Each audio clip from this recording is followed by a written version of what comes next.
안녕하세요. 주말 잘 보내셨습니까? 주말 주일. 아, 주말에 제 어, 작은 딸이 집에 왔었고, 전에 통화를 하면서 아빠가 지금 하고 있는 일에 대해서 조금 어, 집에 가게 되면은 한번 들어보고 싶다 해가지고, 제가 뭐 긴 시간은 아니고 한 20분에 걸쳐가지고, 한 20분 정도 설명을 좀 했어요.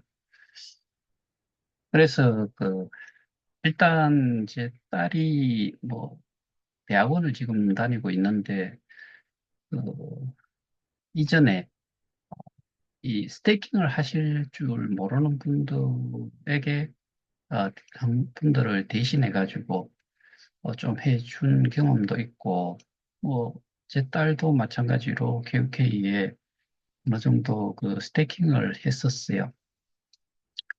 그래서 제가 물어봤죠. 어, 원금이 뭐라고 생각하느냐?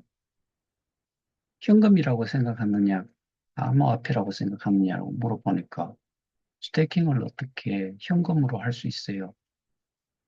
답이 그거예요.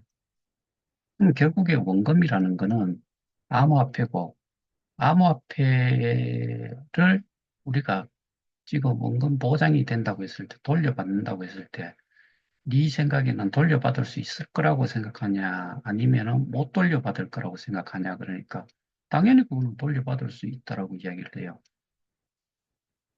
고수익에 대한 부분도 마찬가지로 우리는 보상이라는 이름으로 어, 그 많은 유튜브들이 설명을 그렇게 해놨어요. 실제로 보면은 이거를 이해를 좀 돕고자 하기 위해 가지고 비유적으로 설명을 했는데 사람들은 그거를 똑같이 생각을 해요. 그러니까 모든 것이 어, 그 가상자산과 암호화폐의 그 가치를 놓고 봤을 때 하나는 어떻게 보면은 원화의 가치 또는 일반 그 국가에서 사용하는 법정 통화의 가치는 물가 상승이라는 물가 상승에 따른 가치 하락은 조금은 있을 수 있어도 실제로 큰 차이는 연수를 뭐 한 10년 이상 지났다라고 하지 않는 이상은 가치의 변화는 우리 암호화폐에 비해 가지고는 상대적으로 미미하다라고 생각을 할 수 있어요. 근데 현금과 암호화폐를 하나는 은행 개념으로 은행에다가 예적금하는 형태를 생각을 하고 암호화폐를 스테이킹을 하는 거를 일종의 예적금처럼 그렇게 생각을 하기 때문에 문제가 있다. 예를 들어 가지고 저희가 어,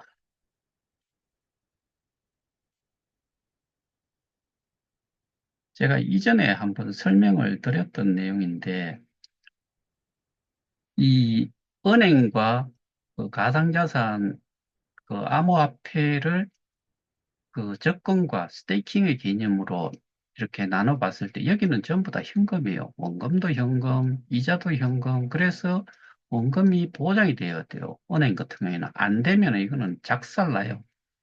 스테이킹 하는 이 개인,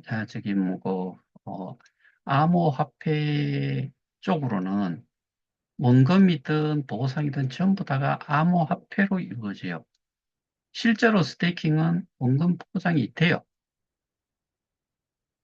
그런데 여기서 보시다시피 이거는 뭐 이자를 한 10%를 친 것 같은데 1,000만 원 원금의 이자가 뭐 한 10만 원이 됐다.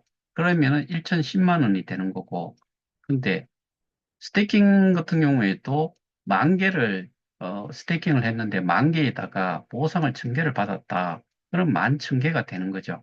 그러면 이거 다 받을 수 있어요. 여도 받을 수 있고 여기도 받을 수 있어.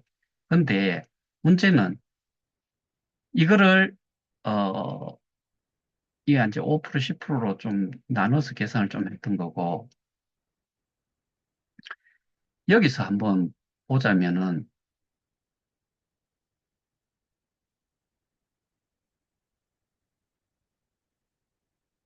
예를 들어 가지고 어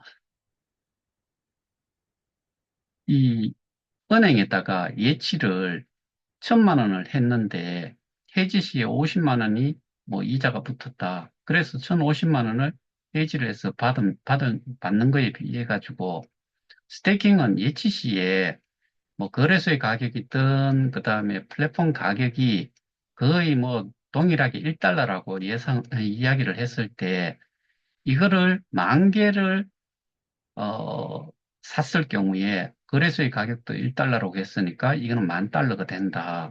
근데 해지를 할 때는 예를 들어 가지고 거래소의 가격과 플랫폼의 가격이 동일했을 때 이때 예를 들어 가지고 이 10,000개가 들어갔을 때 10,000개가 10,000달러가 우리는 플랫폼 가격을 곱해가지고 10,000달러가 돼 있었는데 헤이지를 할 경우에는 7달러로 나눠버리면은 1,428개 정도가 돼요.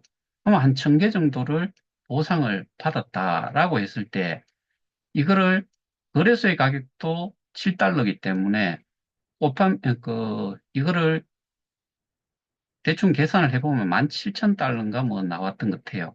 근데 이게 예를 들어 거래소의 가격은 0.0002달러고 플랫폼 가격은 7달러라고 했을 때 요 두 개를 더한 거를 하나로 묶어 놓은 거예요. 그거를 거래소의 가격으로 팔게 되면은 0.4856달러 정도밖에 안 돼요. 그러면은 이거는 원금 보장도 되고 가치 보장도 된 거예요. 그러니까 원금 보장이라는 것과 가치 보장이라는 게 이거는 성립이 돼요. 보셨다시피 이거는 1,000만 원에 1,050만 원 들어갈 때 1,000만 원 들어갔고 나올 때 1,050만 원 됐으니까.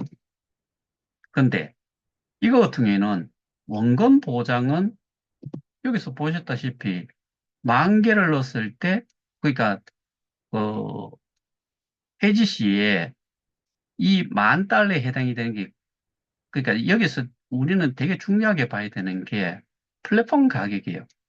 플랫폼 가격을 기준으로 했을 때 이게 플랫폼 가격과 별반 차이가 없으면은 수익이 생기지요.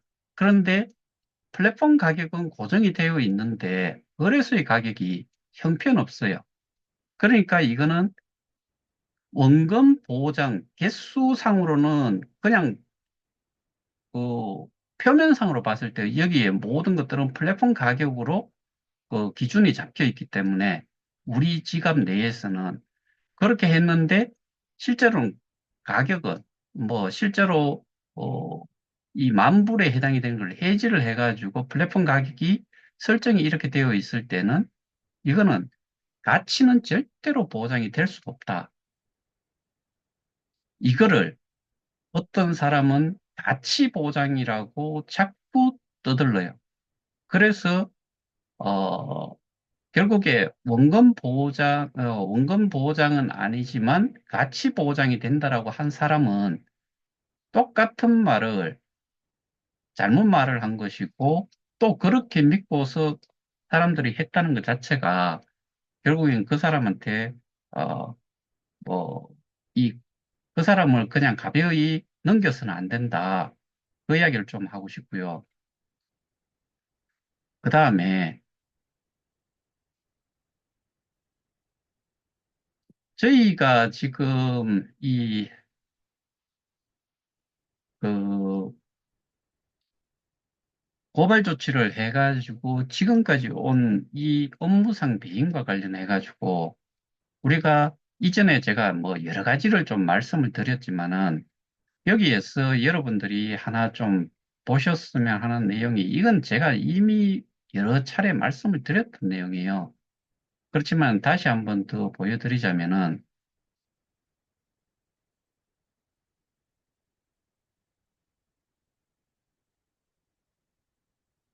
우리는 이 위에서 보셨다시피 이 링크들을 통해서 여러분들이 그 내용을 이미 저한테 설명을 다 들었으니까 그거를 기본으로 하시고 그 다음에 다음 보실 내용 때문에 그런데 이거 같은 경우에는 이것도 제가 이전에 보여드렸어요.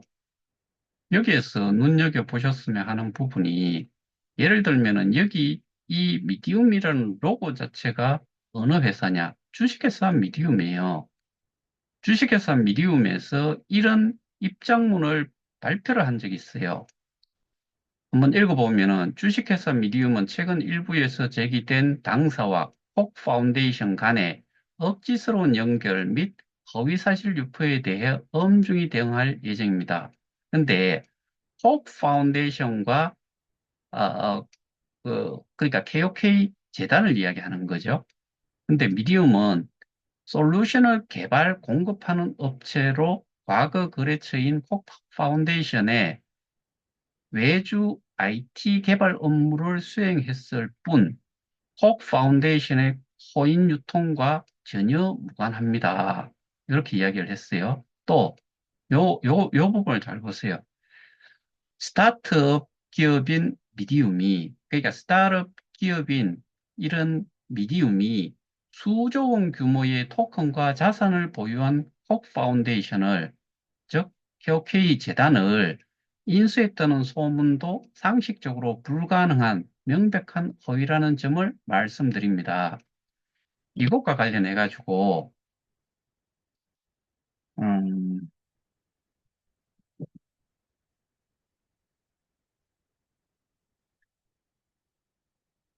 이것과 관련해 가지고 제가 이전에 설명을 드리면서 여기 보시면은 이 또한 미디움의 공식 입장문 해가지고 22년 12월 14일에 나왔던 내용이에요. 여기 잘 보이실런지 모르겠는데 먼저 지금까지의 미디움의 역할과 KOK 파운데이션과의 관계에 대해 명확히 밝히고 싶습니다. 수차례 말씀드렸듯이 미디움은 KOK 파운데이션을 인수하지 않았습니다. 그 당시 미디움은 KOK 파운데이션의 자산을 인수할 여력이 없었습니다. 일맥상통하는 말이지요. 그런데 지금 이 내용도 마찬가지고 앞서 이야기했던 것도 마찬가지. 이런 내용을 보면은 우리가 한 가지 명확하게 알 수 있는 게 우리는 그 엄청나게 많은 그 공지사항들을 지금까지 우리는 봐왔어요. 그리고 미더비라는 것도 마찬가지. 심지어는 5월 며칠이었나 22년 5월 달에 한 3천 명인가 2천 명인가 모인 그 컨벤션 홀에서의 이벤트 할 적에 라이즈업 그 이벤트 할 때 제일 처음에 사회자가 짓거린 말 중에 김판종 의장은 뭐 때문에 아파가지고 못 나왔다 그런 이야기를 했죠. 그게 재단 이사장이 있고 심지어 재단 이사장이 그날 발표도 하고 했는데 재단 이사장도 있고, 뭐, 한 3천 명 되는 사람, 그 다음에 그거를 영상으로 본 사람들, 이런 걸 다 따지면은, 그 하잘것없는 운영사, 용역사, 뭐, 이런 쪽에 김판정이라는 사람 이름이 나올 이유가 어디에 있느냐. 그 다음에 우리가 계속 봐왔던 미덕, 그 다음에 공지사항, 뭐, 그 다음에 심지어는 공지사항에 미디움이라는 이름, 그게 그 미디움이라는 회사에 소위 말해서 용역사, 제휴사, 뭐 협력사, 뭐 또 뭐 용역사, 뭐 이런 식으로 해가지고 운영사 뭐 이런 식으로 해가지고 그 역할도 계속 바꿔가면서 기 나왔던 하나의 인물이 있지요. 그리고 대부분의 사람들이 KOK에 조금이라도 관심이 있는 사람이라면은 최영규라는 사람, 그 다음에 그 송가병이라는 사람, 그 다음에 김판종이라는 사람을 웬만한 사람들은 다 알 거예요. 그 이전에 2대 그 재단 이사장이었던 강지원이라는 사람을 아는 사람도 극히 드물 거예요. 그러면은 최영규가 더 많이 알려져 있을까? 아니면은 임판종이 더 많이 알려져 있을까? 송가병이 더 많이 알려져 있을까? 그렇게 봤을 때 송가병이라는 사람은 전 세계에 하나뿐인 유일한 팔성, 유일한 칠성, 유일한 팔성 이런 식으로 언급이 됐고 그 사람은 엄청난 보상을 받았다. 그래서 돈 제일 많이 번 사람이다라고 모든 사람들은 다 그렇게 알고 있어요. 그러면은 그 사람의 역할은 뭐냐? 그 사람은 기본적으로 보상을 많이 받았던, 그러니까 뭐 1호 사업자, 2호 사업자 이런 이야기를 하는데 이거는 그냥 지들이 만들어낸 이야기예요. 1호 사업자가 돼 있고 2호 사업자가 돼 있어요.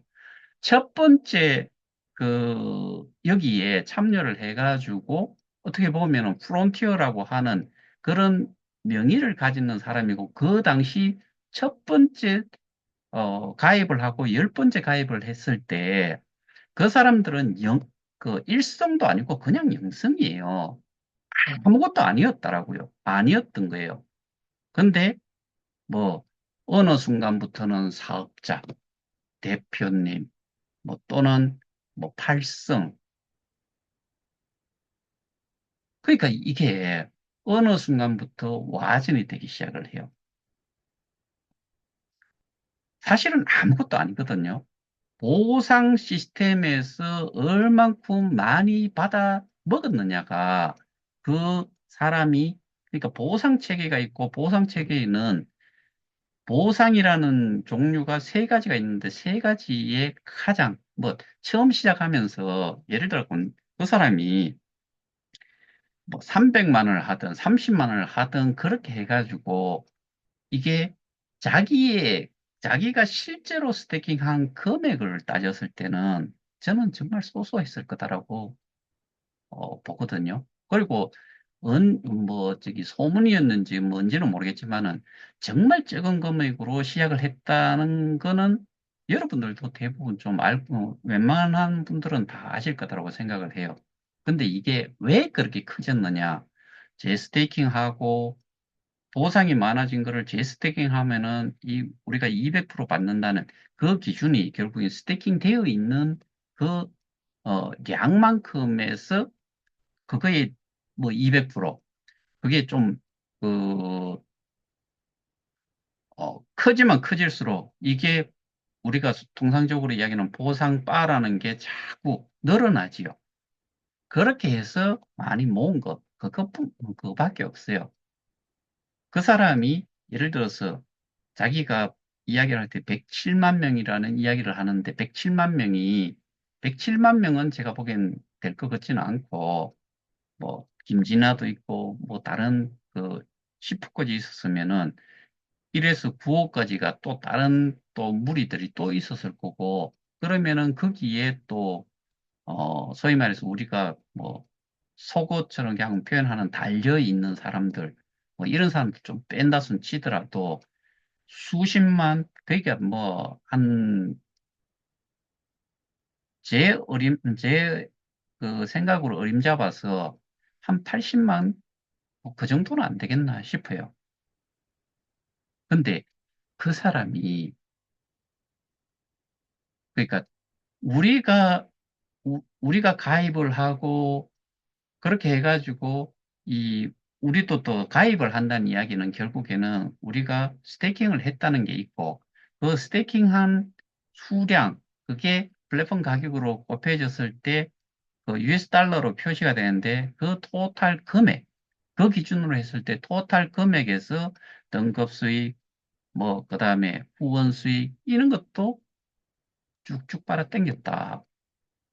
그거 말고는 없다니까요.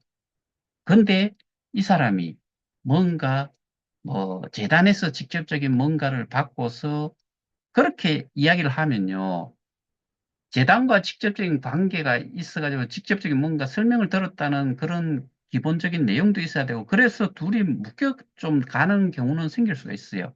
근데 재단이 그다지 규모가 있고, 뭐, 그렇게 뭔가를 전달할 만한 그런 시스템 구조가 아니에요. 조직도 아니고. 그런데, 어, 그 사람이, 뭐, 정말 그 PT 자료를 많이 준비를 해가지고, 뭔 설명들을 되게 많이 해요. 그 중에 하나가 원금 보장은 될 수가 없다. 금융 상품이 아니고, 뭐, 그런 식으로 이야기를 하면서, 그런데 가치 보장은 된다. 근데 가치 보장에는 가치라는 개념 자체가 없다라고 하면은 뭐랄까. 이 우리가 알고 있는 법정 통화는 그 1,000만 원이면은 1,000만 원, 10,000달러면 10,000달러. 그 가치가 그대로 살아 있어요. 근데 암호화폐는 가치는 엄청나게 출렁이는 변동성이 큰 이런 거기 때문에 가치를 보장을 할 수가 없어요. 심지어 이런 지도 않는 말까지 해가면서 이야기를 해왔는데, 그거를 또 자기가 죄가 없다는 원금 보장이 아니다라는 거를, 원금 보장을 말하지 않았다는 거를 여러분들한테 알려주기 위해 가지고, 그, 동영상들을 좀 편집을 해가지고, 그 해당되는 부분들을 이야기를 하는 중에 또 그거를 넣어놨어요. 그러면은, 1,000만 원치라는 거 자체가 예를 들어서 만불이다. 만불어치의 가치가 있어야 되는데 가치 보장형이다라고 이야기를 했잖아요. 가치 보장 스타일을 가지는 그런 종류의 것이다. 라고 이야기했으니까 이 사람은 거짓말을 해도 엄청난 거짓말을 한 거예요. 그래서 이런 사람은 거기에 해당이 되는 만큼 사기로 걸고 간 거에 대해 가지고는 그런 부분들을 사기로 건 모발자들은 그렇게 하라 이거예요. 그러면은 다른 사람들도 가치 보장형을 이야기를 했을까? 했을 수도 있어요. 왜? 그것들도 팀이하니까. 그러니까 저 사람이 이야기한 게 맞다라고 생각하고 그냥 그렇게 뿌렸을 수 있어요. 그거는 원금 보장과 가치 보장은 저는 등식이 등호가 성립이 되는 그런 관계라고 저는 확신을 해요. 원금 보장이지요. 원금 보장을 말로 하지 않고 가치 보장으로 바꿨으니까 이게 결국에는 같은 의미인데. 그러니까 1,000만 원을 예치를 하고 은행에 1,000만 원을 예치를 하고 이자까지 받아가지고 1,050만 원을 받아 놓았다. 그러면 1,000만 원이라는 원금이 보장이 된 거예요. 그 원금이라는 게 결국엔 가치가 뭐 조금은 변동이 있을 수는 있지만은 그 가치는 그냥 그대로 살아 있는 거예요. 인플레이션만큼의 가치는 떨어질 수는 있지요. 근데 그거는 우리가 헤아릴 수 없어요. 그렇게 헤아리면 여러분들 예치할 사람 한 명도 없어요. 그러면 은행이 못 살아요. 은행은 돈을 받아가지고 재투자를, 그러니까 다시 이제 그 대출을 해주고 대출 이자를 받는 거고 또 경우에 따라서는 능력이 좀 있는 데는 그거를 투자 개념으로 넣어가지고 손실 나면은 이 은행도 박살이 나지요. 그래서 거기에 정말 전문가들을 많이 가지고 있어요. 투자를 하는 게 맞는지 안 맞는지. 고수익이 생기면은 은행은 돈 버는 거지요. 근데 그 돈을 맡긴 사람들한테는 원금을 돌려줘야 되니까. 그런데 이자까지 쳐주지만은 대출을 할 경우에는 은행에서 대출해주는, 그러니까 우리 일반인이나 투자자가 대출을 받을 때는 우리가 예적금 할 때보다 보다는 이자가 더 예적금하는 이자는 낮게, 그 다음에 자기들이 대출해 주는 거는 더 높게 해서 돈벌이를 하는 게 은행이 돈 버는 그 방법이지요. 그러면은 우리가 스테이킹 하는 거는 뭐냐? 우리가 스테이킹 하는 거는 기본적으로는 이거는 POS나 DPoS 뭐 이런 거에 해당이 되는 건데 예를 들어 갖고 POW라 그러면 작업증명이라고 하면 우리는 뭐 그 컴퓨팅 파워를 가지고서 어려운 해시 함수 이런 거를 풀고서 이게 검증을 그러니까 그거를 해시 함수를 푸는 사람한테 새로운 블록을 하나 생성을 해주고 그리고 주변에 있는 모든 거기에 그 저기 연결이 돼 있는 쪽에 그 어, 내용 자체를 다 나눠서 갖도록 이렇게 돼 있는 거. 그래서 우리가 스테이킹을 하는 것 자체가 네트워크에다가 고정을 시키면서 그 운영과 검증에 대한 부분을 해달라. 그러니까 트랜잭션 됐으면은 이게 정말 트랜잭션이 맞는 건지 틀리는 건지 이런 거를 확인을 하는 하나의 데이터 역할을 한다 이거예요. 그래서 이게 한둘 있으면은 이건 뭐 그 쉽게 좀 뚫릴 수가 있죠. 근데 많이 푹 퍼져버리면은 이거 자체를 해킹을 동시에 해야 되는데 동시에 할 수가 없잖아요. 그런 역할도 다 할 수 있는 거예요. 그러니까 거기에 해당이 되는 그리고 스테이킹을 하고 뭐 이렇게 했을 때 수수료가 발생이 되면 그거를 또 일부는 이 스테이킹 한 사람들이 좀 가질 수도 있고 뭐 그렇게 해가지고 스테이킹 되어 있던 것들은 뭐 은행에서처럼 어디에다가 빌려주고 해가지고 돈벌이를 하는 게 아니에요. 그래서 스테이킹은 그대로 남아 있어야 되는 거예요. 근데 그거를 어느 놈이 써먹었는지, 어느 놈이 가지고 있는지를 제가 계속 설명을 했던 부분이 이 부분이죠. 다시 설명하지 않을게요.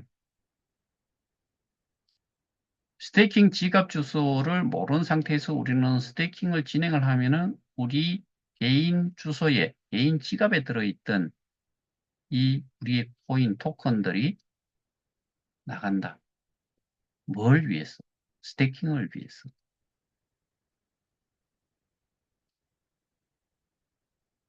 그리고 제가, 어, 지금 곧 있을 그 진술 때문에 뭐 대부분 판례도 출력을 다 해놓고 뭐 그렇게 했는데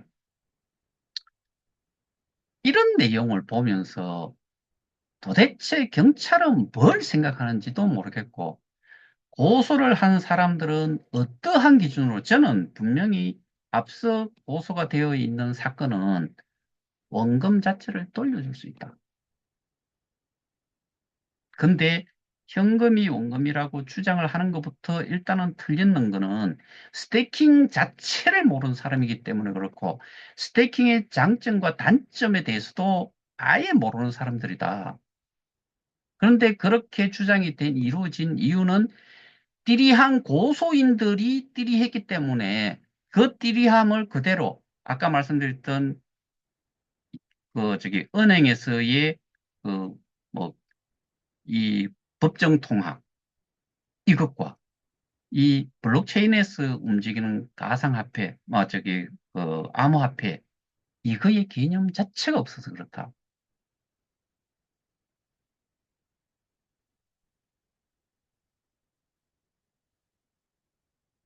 이거는 불쌍하다는 표현보다는 정말 우리와 같이 조금이라도 내용을 아는 사람들이라고 하면은 이건 정말 우픈 상황이에요. 여기 제가 몇 가지 예를 들었잖아요. 제가 이렇게 표현한 거, 그 다음에 예전에 그 고인이 된 어느 한 분의 뭐 이 내용을 다뤘다고 그 방에서 뭘 했느냐. 구속해야 된다. 투표를 한 단체예요. 법정에 갔을 때는 어떤 사람은 저를 두고서 하는 이야기가 위정죄로 잡아 넣어야 된대요. 그러니까 어디에서 주워 들은 이야기는 있다 이거예요. 그 다음에 FBI 이야기하는 사람도 제가 여기에 간단하게 이것도 한번 간단하게 좀 보여드리자면은 이게 제가 조금 정리를 했어요. 제가 그 IRS에 고발했던 거 내용, 제가 직접 하지 않았어요. 제 파트너가 도와줬어요.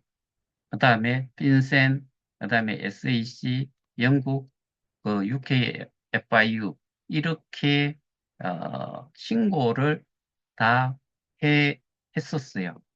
그러면은, 여기 안에 들어있는 내용이 그 법정 앞에서, 301호 법정 앞에서 뭐 FBI를 이야기한 그 여자가 자기가 뭔가를 한 게 있느냐? 자기가 신고를 하긴 했는데 지가 서서 했느냐? 그 다음에 저는 그 뭐 다른 단체 저한테 이야기 좀 들은 거 가지고 자기가 아는 양, 뭔가 자기가 판단을 할 수 있는 양, 그런 식으로 표현하는데 스태킹 한 번 해본 사람 아니에요. 그래서 현금을 자기는 체크를 줬기 때문에 자기는 현금을 줬다라고 생각하는 사람이에요. 그러면은 말을 하고 자시고 할 필요가 없는 그런 유의 사람이에요.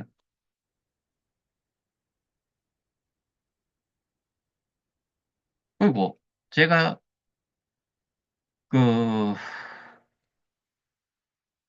이, 뭐, 표현들도 뭐, 제가 며칠 전에 어떤 분이, 그, 울산에 계시는 분이 지난번에 법정 소동 때문에, 고소를 당했어요. 근데 불송치됐다고 뭐 연락이 왔고, 감사하다고 하는데, 저한테 감사할 일도 아니에요. 그래서 저도 그렇게 답변을 했고요. 왜? 말 같지 않은 소리였고,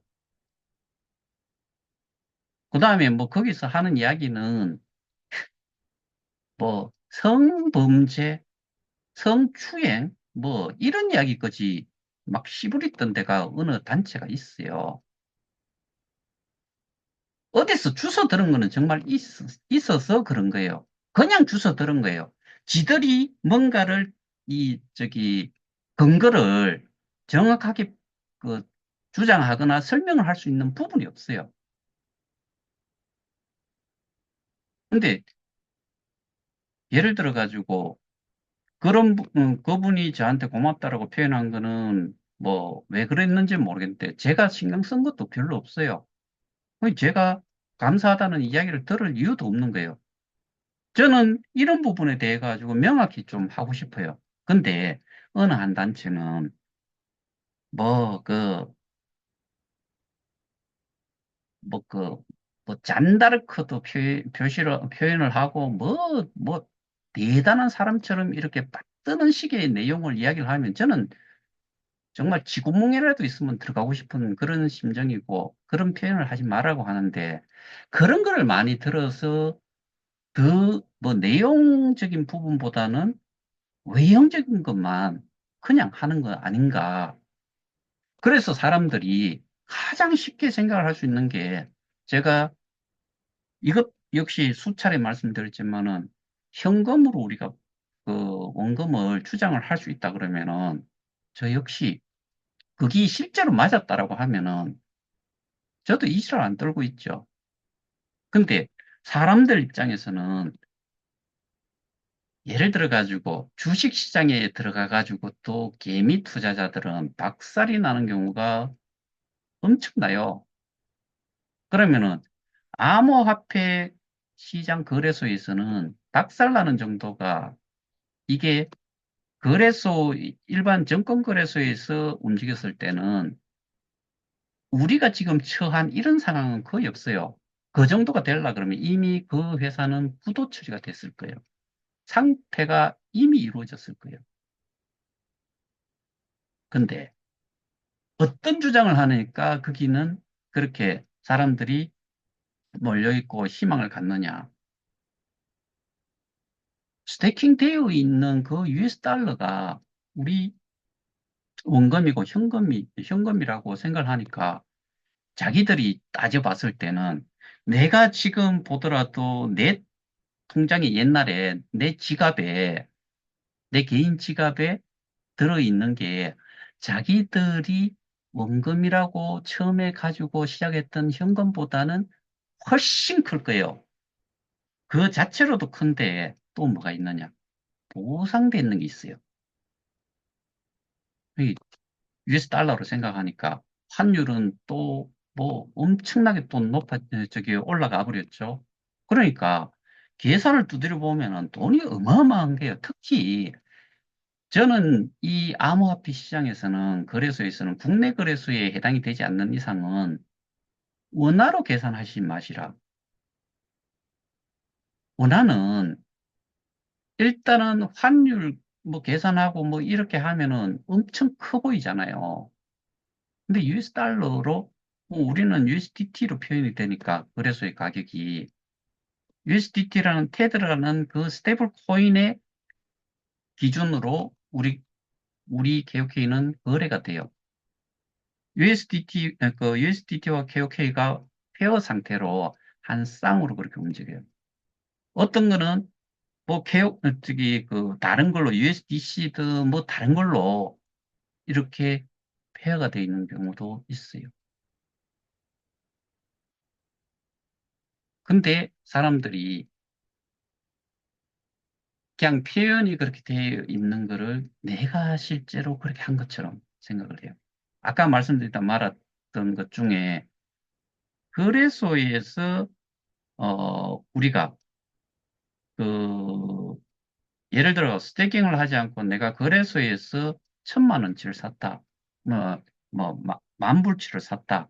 만불치를 샀는데 어떤 토큰 또는 코인이 가격이 들쑥날쑥 하다가 하루에 또 50% 밑으로 빠질 때는 아무리 많이 빠져봐야 100% 이상은 100%를 넘지를 못하지요. 위로 갈 때는 예를 들어 가지고 10달러 하던 게 1달러가 되면은 90%가 하락을 한 거죠. 1달러 하던 게 100달러가 되면은 이거는 1000%가 되나요? 10,000%가 되나요? 1달러가 그러니까 공을 그러니까 퍼센테이지로 하면은 그 100배인데 10,000%가 상승이 그러니까 거의 10,000%가 상승이 될 수도 있어요. 근데 내가 이거를 어, 매수 매도를 잘 하지 못하면 일반 정금 거래소에서조차도 그 대응을 잘 못하는데 암호화폐 거래소에서 내가 그렇게 한다고 했을 때 쪽박차기 일도 없지요.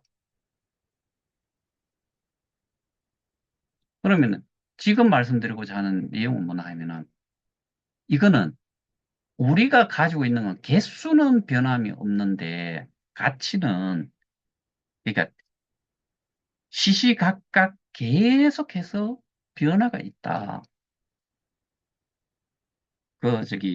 로이하고 뭐 케이스타라는 그것도 요즘 이렇게 보면은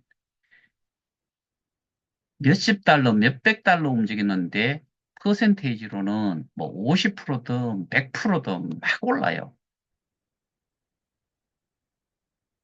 그다음에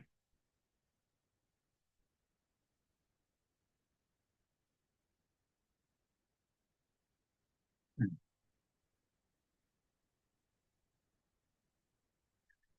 이게 그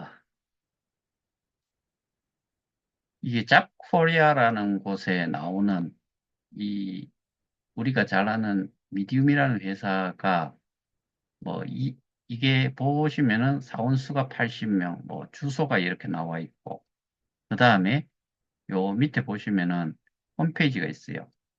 들어가 보시면은 B2C인 B2B 업체인데 또 홈페이지가 안 열려요. 그다음에 매출액을 보시면은 2020년 3,840, 2021년 159억 8천만 원, 22년 176억 9천만 원, 23년 95억 8천만 원, 업계 평균 대비 59% 상승을 했대요. 이렇게 좀 줄어도. 그 다음에 영업이익이 업계 평균 대비 2,901%래요. 당기 순이익이 844%예요. 상승이에요.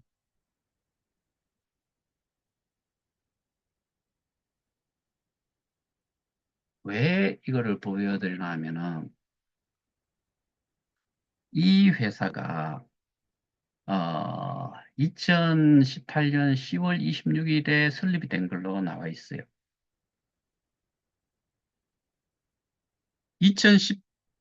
2019년도께 없고 20년도께 3,840만 원이잖아요. 19년도에는 제로예요. 21년도 되면서 갑자기 상승을 했어요. 약 160억이. 그런데 거기에 설명드렸다시피 뭐 그거는 제 개인적으로 이야기하는 게 아니다는 말씀을 또 드리는 거잖아요. 기사가 나왔어요. 그 기사를 쓴 기자가 그거를 취재를 해서 했을까요? 이런 회사가 뭔데? 뭐 상장사도 아닌데. 좋겠죠. 기사 내용을 제보를 하고 그거를 올렸겠죠. 어떤 데는 돈 줘가면서 하고, 어떤 데는 뭐 그냥 그냥 기사거리를 제공을 했을 수도 있고. 근데 한국도로공사, 조폐공사 뭐 이런 데에서 매출을 올렸다라고 이야기를 하는데 없잖아요. 그거는 제가 또 확인을 한 거 아니에요. 언론사에, 방송사에서 연락을 해서 확인을 한 거예요. 그럼 나머지 블록체인 분야라고 이야기했어요.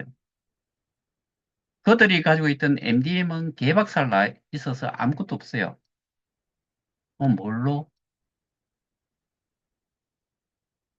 우리가 봤던 이 KOK,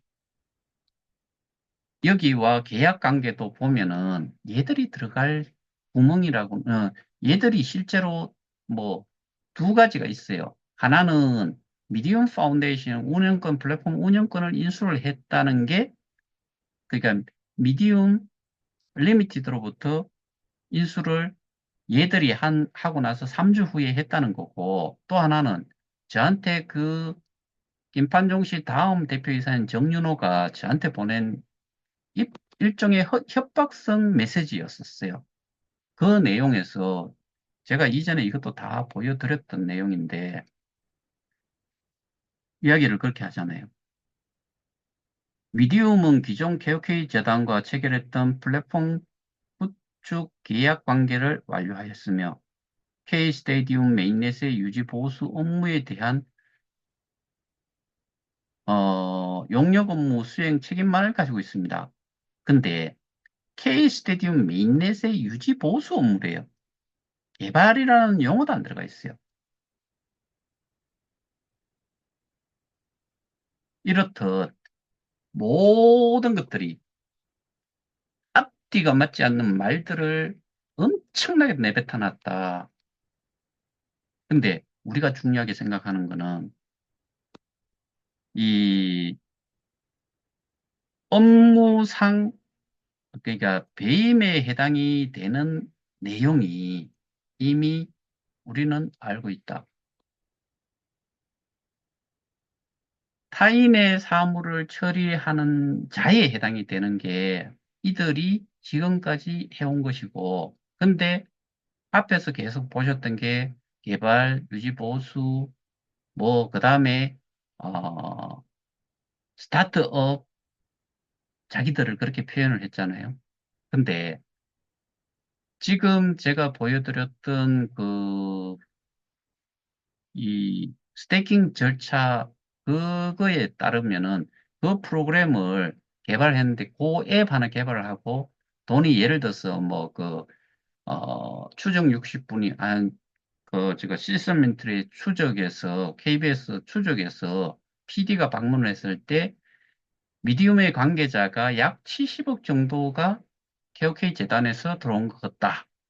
그러면은 앱 하나 개발을 해도 70억이라는 돈은 있을 수가 없는 돈인데 그런 이야기들을 시부로 해놨다. 그런데 더 중요한 거는 그러니까 완전히 거지 같은 회사였다는 거죠. 자본 잠식에서 흑결전환을 했다라고 할 정도로 그런 회사가 지들도 이야기한 수조 원에 달하는 콕 파운데이션에 이거를 인수를 할 수 없다. 근데 우리가 알고 있기로는 이 보상용 15억 개 외에 35억 개 중에서도 25억 개를 지들이 가지고 있다가 채용기한테 줬다. 공지가 됐잖아요. 그러면 자산에 대한 부분을 어느 놈이 가지고 있었느냐? 우리는 유출을 할 수가 있어요. 이거는 재단 이사장이 최영규 자체도 재단을 운영을 하면서 어떠한 스테이킹 지갑, 그 다음에 계약 관계, 뭐 이런 것들 하나도 볼 수도 없었고 요구를 했음에도 불구하고 보유 자기들은 볼 수가 없었다. 그 다음에 공지 KOK 플레이에 있는 우리 공지의 공지를 올리지도 못했다. 접근 권한도 없었다. 그러면 언 놈이 다 가지고 있었느냐? 이거지도 우리는 다 병신 아니면은 알아야 돼요.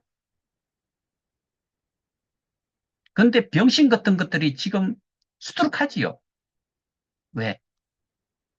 대가리에 든 거는 없고 뭔가를 보여주고 싶기는 하고, 그 다음에 그게 맞는 것처럼 이야기를 했지만 지금은 지들 쏙이 아닐 거예요.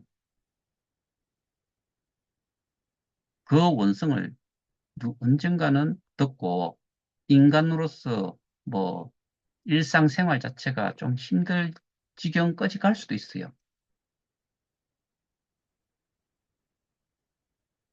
지금은 뒤로 물러서지도 못해요. 제가 옛날에 그거를 전 세계 하나뿐인 팔성한테도 그런 이야기를 했는 게 이제는 벼랑 끝에 몰려있기 때문에 말을 뒤집을 수도 없다. 커뮤니티플로 간 사람들. 근데 메인넷이 뭔가 되면은 뭐가 될 것처럼 이야기를 했는데 별거 안 돼요.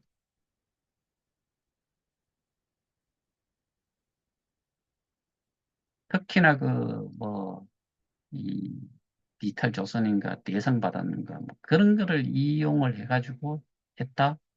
그거는 이제 둘이서 이 K 스테디움과 관련된 그쪽은 이 허위 사실을 가지고서 옮겨가도록 했기 때문에 그거는 뭐 법적 책임을 좀 물어보면은 물을 수 있겠죠. 그리고 우리는 지금까지 계속해서 해왔던 게 업무상 배임으로 어, 이 대법원 판례가 너무나 좋은 내용이었던 것 같아요. 뭐만 확인만 되면 되느냐.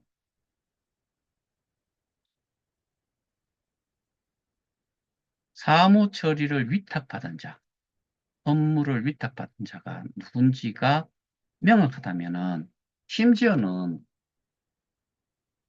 그 1심과 원심에서는 예비적 공소사실인 배임죄를 걸었잖아요. 뭐에 대해 가지고 오입금 됐는 거에 대해서. 근데 이놈들은 더 나쁜 게 뭐냐 하면은 오입금 되는 사실을 우리가 알잖아요. 그리고 그거를 에비던스로도 제공을 했고 그 하나만 가지고라도 많은 사람들이 있다라고 분명히 그거를 증언을 했음에도 불구하고 진술을 했음에도 불구하고 서울 강남경찰서의 그 담당 수사관은 무시했어요. 근데 그걸 어떻게 빼각받느냐? 우리가 통장으로 계좌 이체를 잘못하면은 계좌 이체를 받은 사람이 그 돈을 쓰면은 이거 횡령이 될 거예요. 근데 그거를 돌려줄 때도 그냥 내 통장에서 빼주십시오라고 은행에 연락을 해갖고 되는 게 아니에요. 그거는 제가 은행에 다녔던 사람이 그거와 관련해 가지고 이야기를 해보니까 신분증 들고 은행을 가서 거기에 대해서 동의를 해야지 그게 빠져나간대요. 근데 우리가 잘 아는 2022년 3월 3일에 오입금이 됐다라고 공지를 때렸잖아요. 3월 5일에 다 회수를 했다라고 공지가 또 나왔어요. 어떻게 빼갈 수 있느냐? 여러분들의 개인 키를 그놈들이 다 가지고 있기 때문에 빼갈 수 있는 거예요. 근데 그게 빼가지고 거기로 다시 넣는지 지들 통장으로 보냈는지 알 수가 없어요. 그걸 다 잡아내야 된다는 게 제가 말씀드리는 거예요. 이런 게 뭘 의미해요? 일을, 이 일과 관련되는 업무를 하고 있는 놈들이기 때문에 가능하다는 거예요. 근데 이게 명확하게 실제로 이런 식의 판결문을 어, 저희가 찾아야 되는 거예요. 누가 해줘요? 누가 해주냐고요?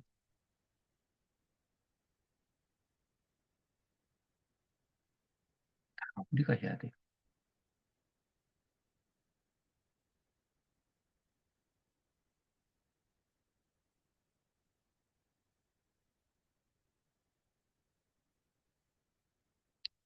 공감은 아까 보여드렸던 그 내용처럼 이 재단이라는 입장에서는 아무런 그 제약이라든가 뭐 이래요. 저기 좀 눌림을 받을 이유가 없어요. 수도경제에 있던 거 돌려주면 되는데 좀 모자라면은 거래소에 있는 걸 좀 사서 보충을 해도 돼요. 근데 전부가 다 한꺼번에 나갈까요? 못 나가요. 나가고 싶어도 할 줄을 몰라서 못 나가요. 그러면은 거기에 100여 명, 뭐 많게 잡아 1000, 한 200명 다 빼줘도요. 다 돌려줄 수 있어요. 그때부터는 뭐가 문제냐? 내가 회의를 해가지고 원금을 내 지갑에 넣었으니까 이제 지 소유잖아요. 자기 소유 상태에서 거래소로 내보내는데 잘 안 나갈 거예요. 수수료가 모자라니. 수수료만큼도 안 되니까. 이할 개발로 나가야 되잖아요.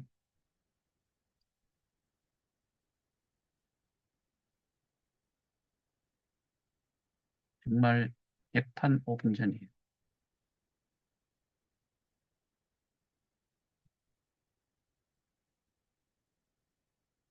아, 일단 제가 오늘 설명드렸던 내용 참조하시고 원금 보장 이퀄 어, 가치 보장이다. 그러면은 가치 보장을 뜯은 사람은 거기에 합당한 벌을 받아야 된다. 근데 그거조차도 이해를 못하는 사람들이 있으니까 고소를 하면 뭐해요? 지들이 뭐라 이상입니다.